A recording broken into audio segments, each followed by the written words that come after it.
后来乡亲啊，这个拜五、拜六礼拜就是中秋3天的连假，若这个中秋就是食烘肉、食月饼。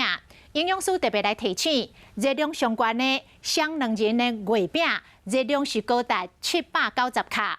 若这个烘肉食材，就是百叶豆腐的热量上悬，一条185克，热量有361卡。也有烘肉酱，小可抹一个，这个热量就增加23卡。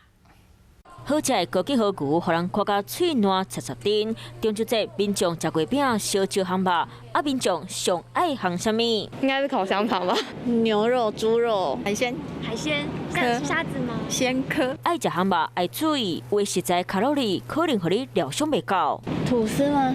我觉得是培根呢。为什么？因为感觉每次在烤的时候，然后它的那个油都一直这样滋这样。全部用唔到，营养师提醒，烘肉卡路里排第一的是百叶豆腐，一条185克到361大卡；第二名是米花，一袋120克，买231大卡。再来有甜不辣、细底豆干，营养师建议会当加食菜色，或者是圆形食物。另外，亲像月饼买注意伊卡路里超标，尤其是像月饼185克到790大卡。常在看到港式月饼125克，毛600大卡。如果你吃比较多，或者是比如说月饼吃比较多，大部分体脂肪都会上升，而且内脏脂肪也会上升。遇过平均最高的就是体脂肪可以上升5%，这是一个很可怕的数字。烘肉酱轻轻甲伊抹过去，毛23大卡。若讲到酱料的保存都要真细腻。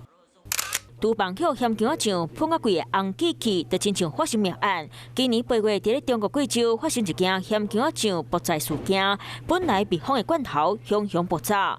天棚贵的红机器就和江苏南京一间高中的查某宿舍嘛发生同款的事件。长久下来，它也会有一些气体透过发酵的一些作用产生。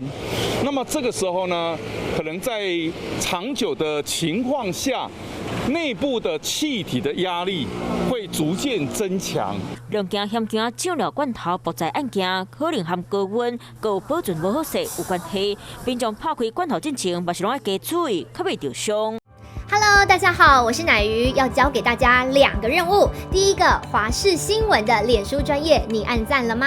还有华视新闻的 YouTube 频道，赶紧订阅起来，还要记得按赞，开启小铃铛哦。